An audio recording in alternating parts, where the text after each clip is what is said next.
Hello, welcome back to my channel. If you're new around here, my name's Kit, and this is my world. Thank you very much for joining me.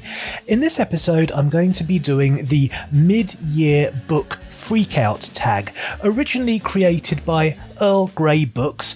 I'll leave a link in the description, and also a co-creator who has set their video to private, so I can't link it. But this is a very popular tag at this time of year. I wasn't originally going to do it because I have confidence issues and I don't really feel like a proper booktuber. But my other half, my better half, has kind of made it clear that he'd rather like me to do it. So I'm doing this for you, my darling. And without further ado, let's get cracking. Question number 1. The best book you've read so far in 2021? Well, I'm going to say Assassin's Apprentice by Robin Hobb. I kind of assume all the Hobb books as one big book, but for the purposes of this I'm going to say Assassin's Apprentice. It was so much better than I remembered it from my first read through, when I got quite upset by the sad bits. This time I was ready for the sad bits, so I wasn't so distracted by them, and I just really enjoyed the book. I've described Assassin's Apprentice in my Farseer Fridays reading vlog, and also in my recent video, The Books That Made Me Cry, so I don't need to go into any further detail. Question number 2. Best sequel you've read so far in 2021? Well, of course, it's Royal Assassin and Assassin's Quest, both also by Robin Hobb. They are the second and third books in the Farseer trilogy, which I recently completed, and I'm now working my way through the rest of the set. Question number 3. New release you haven't read yet but want to? The Body, A Guide for Occupants by Bill Bryson, published in 2019. Yes, by my standards that's still a new release. I didn't discover it until quite recently, and it's been on my list of books that I really look forward to reading ever since. And guess what? I've just downloaded it. Yes, that's right. Breaking news, folks. I can tell you that it is on my Kindle. Look at that. Isn't that exciting?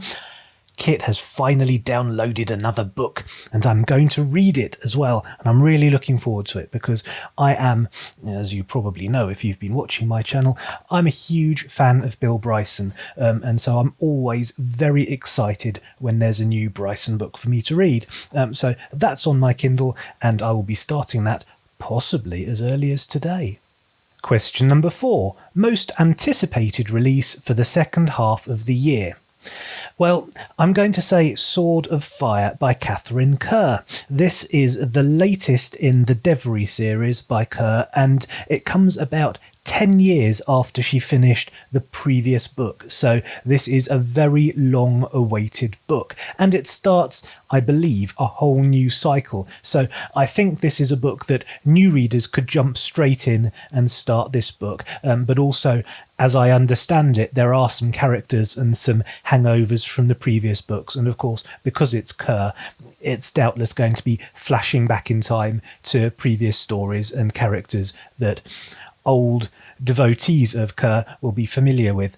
So I've been looking forward to this book for a long time. It was published in 2020, so it's a very new release by my standards. I always take a year or two to catch up, so something that you might consider old is still brand new by my reckoning. But Sword of Fire is going to be the next one I read after the Bryson book, The Body. But of course, I'm also still reading the Hobb books as well. So I've got a packed agenda. Question number 5. Biggest disappointment? Easy. Heresy by S.J. Paris. I was very disappointed with that book. I read the winter one, which I made a video about. I can't even remember what it was called now. I probably should have remembered that before starting filming this, shouldn't I?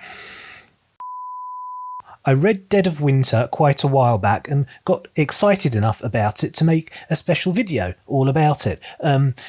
It's possible that I may have been overexcited about it because after a certain amount of time and after the book had settled, I was a little bit embarrassed by my over-exuberance. And as a result of that video, I think I may have encouraged a few people to read Paris who then were a little bit disappointed. And that happened with me as well, and also one or two friends of mine who picked up Heresy, which is actually the first book in the series, and Heresy was a terrible disappointment. I stopped at 16% according to my Kindle. I DNF'd it, and I know I'm not the only one. So S.J. Paris Heresy was a disappointment. Question number 6. Biggest surprise? Well, that's easy. It's the Hobb books, the whole Hobb experience, my Robin Hobb Odyssey. My Hobbacy. And you can follow my Robin Hobb Odyssey as it develops on my Farseer Fridays vlogs, which will be happening on and off as I finish the books. Question number 7. Favourite new author, debut or new to you? I'm going to say Ray Robinson, author of The Mating Habits of Stags, which I'm shortly about to buddy read.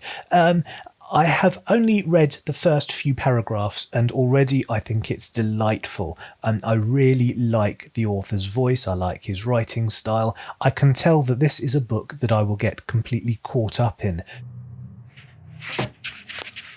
Hello, Editor Kit here. Sorry to interrupt the flow, and I apologise for my nakedness. I'm just in the middle of editing this thing, and I realised that I need to interrupt myself to explain that I've changed my mind about Ray Robinson. I'm about halfway through the buddy read and not enjoying it at all.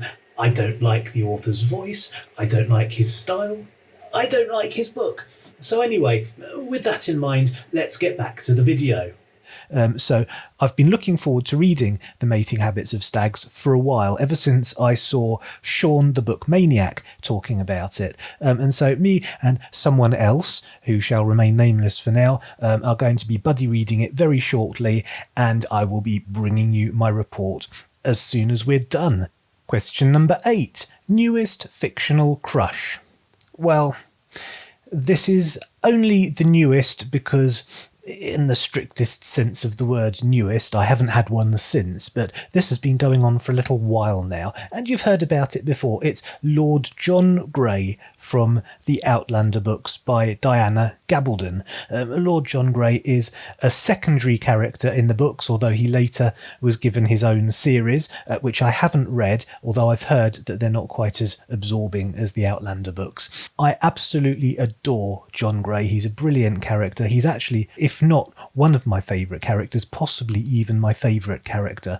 And he's also quite a crush because he's rather dashing and just perfect in every way. It's impossible not to like John Grey, and he's perfectly cast in the television series by an actor who's absolutely gorgeous.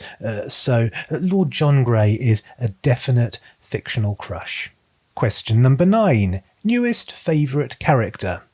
Well, again, this is a blast from the past, and it's Night Eyes the Wolf from the Farseer books by Robin Hobb, which I read years and years ago, found very distressing, instantly forgot and promised myself I would never go back ever again.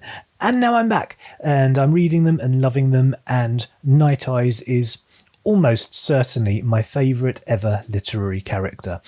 I just love Night Eyes the Wolf. Question number 10. Book that made you cry?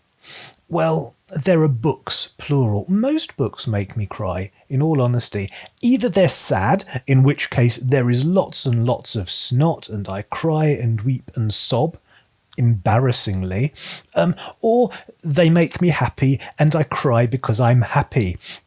Or they're just well written and have a particularly nice turn of phrase or a well-structured sentence or a delightfully descriptive paragraph, and I bawl my eyes out because I'm moved by the talent of the author. So whichever way you cut it, good books make me cry, and I don't read bad books. So it's difficult to list one specifically, but I think what I'll do is I will refer you to my recent video, 8 Books That Made Me Cry, which as it happens, was 10 books, but I can't count. So the title was 8 books that made me cry. I described it in the video as 8 books. And when I got to book number 9, I described it as number 7, because I can't count. But anyway, have a look at that video. It's a rather good video as well, even if I do say so myself. And there are 10 books mentioned there that made me cry. And plus I'd like to add another one as well, which I forgot to include in the video, which is Charlotte's Web. It's another animal book. The books that are most likely to make me cry involve animals. And Charlotte's Web has a whole barn full of animals. And of course, one of them dies at the end. And that makes me cry. So I'm going to add Charlotte's Web as a special one for the purposes of this tag, but also refer you back to my other video, because that's how I roll. Question number 11. Book that made you happy. Well, I'm going to say The Life and Times of the Thunderbolt Kid by Bill Bryson. And this made me happy because it's kind of a happy book. It's Bryson remembering the sunny, nostalgic, warm, happy days of his childhood growing up in Middle America. So it's kind of happy anyway, but it made me happy because I hated it at first. I read the first few pages and thought, nope, this is not for me. Put it down and thought I was never going to pick it up again. And years passed, and then for reasons that I now can't recall, I accidentally downloaded it as an audiobook. And I listened to the audiobook and absolutely loved it. I was enthralled, I was captivated, and so for me it was a happy experience because not only was the content, as it turned out, pretty happy, but also it was like a brand new Bryson book had just come out and I'd managed to read it, even though it was published quite a long time before that. Sometimes it takes me a while to discover things, and other times I discover things more than once. It's how I roll. Question number 12. Most beautiful book you've bought so far this year, or received? Well, there are 3 which I discovered just flicking through my Kindle to see what I'd been downloading lately. Little House on the Prairie, I rather like the picture on the front cover of that. The Mating Habits of Stags, that's got kind of a bleak and sad but also somewhat beautiful image of the English countryside, and Swords Point, which is a fantasy novel which I downloaded and fully intend to read but haven't yet started, but I rather like the simple, elegant and yet compelling cover design on that. It's the kind of cover design that makes me think, oh, that's a fantasy I'd like to read, but it doesn't tell me too much, so I rather like it. But Little House on the Prairie really appeals to my childish side, the side of me that likes classic children's literature. Question number 13. What books do you need to read by the end of the year? Well, I hesitate to use the word need. I don't like to put pressure on myself, but I would certainly like to finish my Robin Hobb Odyssey by the end of the year, because I've got a whole half a year to finish them in, so that's plenty of time, and it would be good to get that one done and dusted. And in addition, I would also like to read Sword of Fire and start a whole new Catherine Kerr experience, because it's been too long since I dipped into the Devery books, and Sword of Fire seems like a really good idea. And on that note, I think I'll call it a day.